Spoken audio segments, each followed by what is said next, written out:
Hello, and welcome back to Billboard Comics. Today is another installment of our sub-feature, Growing Up Comics. And today I'm going to reminisce about my first comic shop, which was GEMA Books on Lee Park Avenue in Lee Park section of Wilkes-Barre. Um, Wilkes-Barre is a big town that has a whole bunch of neighborhoods that have their own names, so it's kind of confusing. But that has nothing to do with the topic at hand, so I'll just put that over to the side and we can all forget about it. So this happened back in the early 80s, and shortly after I made the decision to actually become an official um, comic book collector, um, there's going to be a video on here about the comic book that made me a collector, uh, Adventures 227. So maybe I'll put that in the uh, thing at the end where it gives you videos to recommend. Um, but my collecting picked up pretty fast. I had a pretty robust uh, allowance of $5 a week, which back then was pretty impressive. Um, and comic books were like 60 cents or 75 cents a week, so I could get like a whole bunch, 75 cents an issue. Um, so I could get a whole bunch all at once with my allowance. So my collection was starting to grow, and I was trying to find places where I could actually have it grow even further. Um, so like I used to also read the newspaper. I used to like to read the newspaper, mainly for the funnies, and also I was a big baseball freak back then, so I used to go to the transaction section of the sports section to see who got traded or who got injured or who got released or whatever, so I could keep track of that in my head. Um, but I also was a big favorite fan of the Bloom County comic strip, and the local paper that had the Citizen Voice kind of would move it from it wasn't in the comic strip section, it wasn't in the comic page. Sometimes it'd be in editorial, sometimes it'd be near the TV listing, sometimes it'd be like near Dear Abby in a different section, sometimes it'd be in the classified ads. So I'd have to go hunting through the paper to find it. And um, in retrospect, it's probably a brilliant idea on their part because I got to look at the whole paper just looking for the thing. So you know the advertisers get more for bang for the buck. I was only like 10 or 11 years old. Didn't have money to buy like a whole sectional sofa, but nonetheless, um, so I looked around and one time I came across it was like looking through the classifieds, and sometimes if I made my way to that section of the paper, I look for like collectibles and see stuff and see if anybody was selling comic books or buying comic books or whatever, just to see. Not that I could actually work on it by myself. I was still a kid and I had to ask my parents to do whatever I did that. But one day I came across a classified ad um, from this place. They sell paperbacks, comic books, and collectible books and stuff like this. And it was, I think they had cards and stuff like this. And it was like Lee Parker. I felt like I got hit by a bolt of lightning. I thought that I didn't know what to expect.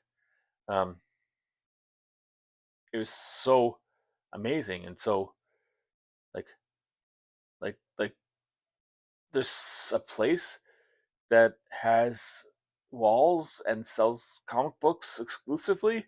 I don't have to you know, wait until magazines come in and try to get the titles that another kid on the newsstand does. Um, so this was, of course, GEMA Books. Um, once again, like I said, I was like 10, so I think I worked on my parents for like a good 2 weeks. Like, can we go? Can we go? Can we go? Can we go? Because obviously I couldn't drive, so it's on their um, their mercy when it comes to driving me anyplace. And it was kind of far from where we lived. It was about say about maybe 10 miles. And it might be less, might be more. Um, so it was kind of it wasn't somebody just spending like 15 minutes going there and 15 minutes coming back. And as far as I know, this is like the first comic book store in our area. I could be wrong. I could be wrong, but to my knowledge, this is the first time I saw anything resembling a comic book store in our area. So I was incredibly excited. So I kept on pestering them. I remember like walking through a grocery store, through the aisles, every aisle. Can we go? Can we go? Can we go? Can we go? Um, Eventually we did. We took like one Saturday, my dad packed up the family and we went down to Lee Park Avenue. I don't know like we did something else besides that or like that, but like I know my grandparents' graves is relatively close to where the comic shop was. Maybe it's like a Memorial Day we went to visit the graves, and since we're in the neighborhood already, we went to the comic shop. So went there. It was I wish I had a picture of it. I don't have a picture of it. The picture on the uh, teaser is of their second location, which is like half a block and a half down, maybe half a block down from where the main was. But the main one was basically nondescript, kind of like house, big window, and a door. If like GEMA Books was into there, but if you weren't really looking for it, you probably would have passed it by. I thought it like might have been a dental office or like some kind of doctor's office or um, a realtor or insurance or whatever. It seemed very nondescript. But then again, like, is there any comic book store that is this script? Um, so I went there. Down there, we found parking. I think you had to park on the street. They didn't have a parking lot, as I recall. I could be wrong. This one, the first location did not have a parking lot. The second one did. Um, so we went there, got a car, walked in, and like I was so nervous. I felt like I was getting married. I thought it was like I thought like I was becoming a made man or something. It was just like so like I was. For many people, it wasn't important at all. For me, I was overwhelmed by the importance of this. Um, so I walked in and I held the door and I was like, go ahead, go in. All right. So I go in and I heard angels singing like ah ah, not literally because that would mean I'm like kind of psychotic, and I might be, who knows, but nonetheless, um, like I just like as I recall, like they also sold like it's owned by and I apologize for if I they're still around, I believe, if I'm massacring the name. It was Gene and Marianne Schusko. Um, they they owned it. Like the front of the store was where the comic books were, but in the back were bookshelves of paperback books, used paperback books, collectible paperbacks. And I think the paperbacks were Marianne's purview, and Gene had the comic books. The front was kind of like in a horseshoe kind of U-shaped kind of thing. You walk in, you see posters, you see magazines and stuff like this, and I think there are like certain stuff, ephemera there. And as you turn the corner, you get to the back issues, which are on like if you're facing the street now. Back issues would be on this side, and new releases would be on the wall this way. And I had never seen that many comic books in my entire life. Um, I don't know if you ever see like cartoons or stuff like this, where like there's a tiny animal like a mouse, some of this. There's a big bright flash of light, and it overwhelms their senses, and they almost pass out, or they pass out. That's how I felt. I didn't pass out, but I was like, oh my god, I have never seen this many comic books in my entire life. And it's like all the stuff I could find on newsstand, everyone. I didn't have to worry. Like they were all there. Newsstand you might have like 1 month, this one here be there, and no one it wouldn't be. They were all there. Everyone, all the ones I wanted. I'm like, and you know when so like I only had a certain amount of money, so I couldn't go as crazy. Um, we went through there. Um, Gene seemed to know that there was a real. Um,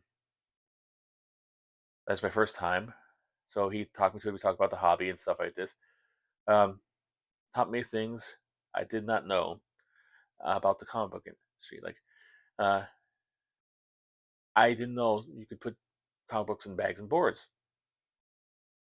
I was basically keeping them outside the bags and boards in diet Coke 2 liter bottle boxes. Back then, the bottles were different shapes. They were like more round. They didn't have the contoured shape. So basically, they'd come six to a box. But the box was the perfect, like just right enough to put a comic book into it. Um, so I didn't know, but I just had them in there without any things on it at all. I just had them stacked in there. Told me about keeping them better condition, like putting them in bags and boards. So, you know, many comic book store even today has new comic book collectors hooking them on the expensive add-on bags and boards thing. But you got a point. Like, they keep it safe. Also, introduced me to the concept of cardboard boxes. Like I said, like I had them in like I was perfectly fine having them there. Also in like printer paper boxes and all kinds of stuff like this. Like whatever it was roughly around the size of the comic book, I kept the comic books in. Some didn't have tops, some didn't have anything like this, but then he introduced me to like the whole world of um, like comic book boxes, sturdy cardboard, corrugated cardboard that you could stack on top of one another, and it keeps it safe. And I was like, it's just like like it seems like like like I said like using the mafia reference to becoming a made man, like in Goodfellas or Godfather, or whatever.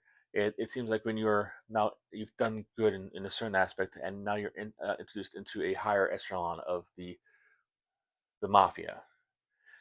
That's how I felt with the collection. I felt like after this, I felt like I was now being introduced into a higher echelon of comic book collecting. I've now graduated into like actually being able to buy bags and boards and boxes for my comic books to keep them in. Um,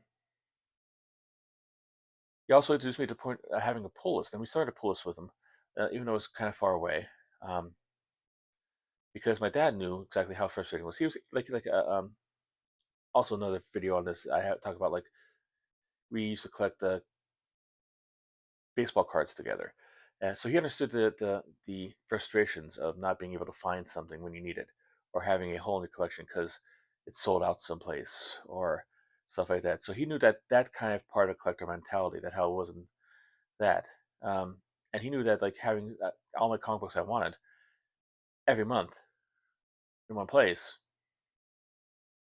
would be pretty good. We tried to do this someplace at like certain places. Like there's a place in Pittston. It was called Hank's at the Bank. I think it was an old bank building that turned into offices. But in front, like in the kiosk, the lobby of it is was a newsstand. We used to go there every so often. He used to hold my official handbook of the Marvel universes. So yeah.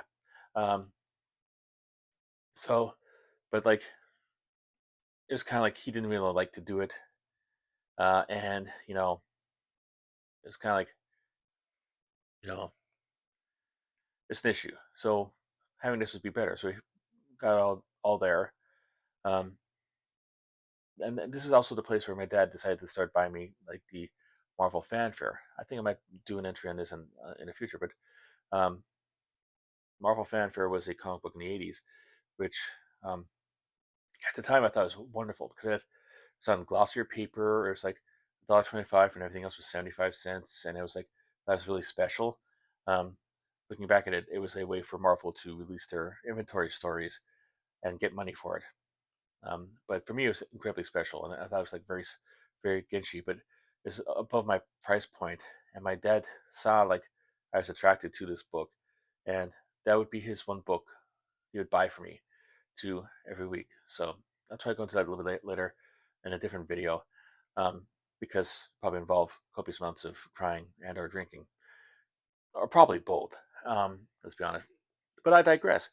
But this was like my comic book store for a long time.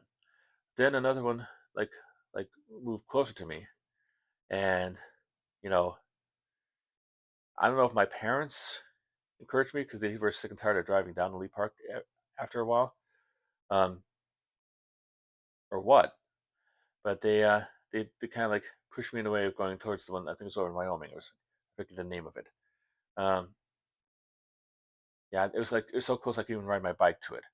It wasn't a pleasant experience, uh, by all means, but I was able to do it if I needed to. Um, but yeah, um, but eventually I kept on coming back to GEMA Books, and it's pretty cool. Always welcome me. Didn't really judge me leaving and going back and doing stuff like this. Um, then I found other comic book stores in the area, but I always we kept GEMA as my top one. Then he moved down to a another location, which, like I said, is like about a half a block down the street. Uh, the one that you see in the teaser, which was bigger. It was 2 floors, and the top floor, I think it was a former barber shop. I think it still had the um, pole outside, um, but it had more rooms and more rooms and more room for the comic books and stuff like that in there. I remember he moved in there like during the '90s because like that's when I remember him telling me about the Death of Superman issue, trying to convince me to like say, hey, do you want this because it's going to be pretty big? I'm like, nah, he's coming back. Why do I bother? And then went there on the day he came out and saw a line outside the door and like, whoa. Um, that might be a story for another video another day. But then like, you know, I got married and moved away. Um, but he was still there. He moved down to the basement and he had I don't know if he owned the location. He might have owned the location or if he rented it or what. One of my friends had an apartment like across the way there. He also collected comic books. I said, "Wow, you have the best apartment ever." You just want to go comics go across there. Um, he eventually stopped getting new comic books in. He just had back issues. He tried to sell those off slowly. He wanted to retire to I think the Catskills. I think he wanted to. I tried to stop by as much as I possibly could when I was back in town. But one time, like just tried to buy the back issues because he was having sales all the time, and like you know I wish we had money because I could have bought all the back. You started to get rid of all of them. They wanted like $30,000 for it, but I didn't have that money. I'm like, you know, regrets. I've had a few. Um, but eventually, one time I came back there, and he wasn't open anymore. He wasn't there. And I found out with my friend like there might have been something involved. He moved away or whatever. Rumor had it might be tax implications or something like that. Something happened, but he was no longer there. Um, I did a quick search for him online. I found like a Facebook page. I think they're down in uh, a southern town in Pennsylvania, and they have like an antique store. So it looks like they've relocated to another place and are still selling antique stuff, old ephemera to people who like it and need it. I'm like thinking about maybe you know seeing if my wife is adventurous, maybe taking a drive down there, just saying hi. Um, but yeah, this is like it was so magical for a kid to have this. Like like like, and I whenever I see like at my local comic store, with, like kid coming in for the first time, and seeing all the comic books, and like seeing all the comic books for like all the cartoons he likes on there, and like, oh, can I get this, Daddy? Can I get this, Daddy? I'm like, it's like zip right back to when I was a kid. It's like took me right back, and it just yeah. So like, it like you never forget your experience if you're a collector, first time going into any place that is a home to your collecting hobby um, that helps facilitate it for you. So yeah, and there's a lot of memories from my family and stuff tied at that. But yeah, my first comic book store was GEMA Books in Lee Park section of Wilkes-Barre. It was a great shop. Um, May it rest in peace. May it rest in memory. And yeah, so that's it. If you like this reminiscence, please, if you could like the video. If you want more of these stuff, I'm keep on going until I run out of memories, which could happen anytime now because I'm really old. Um, not quite as good as it used to be. Um, but subscribe, and if you used to go to GEMA Books um, and have memories of it too, maybe correct something I got wrong or add to my memories or whatever, put down in the comments. Let's start a conversation about this. Let's talk about the good times, the happy times. Uh, Buying comics off of Gene and Marianne. Um, if you have any pictures or anything like that, put them in. I don't know if you can do that in the comments, but yeah, start a discussion down there. That's what the comments section is there for. Um, but that's it for this time. I'll be back in probably a week with another reminiscence. But until then, keep on collecting.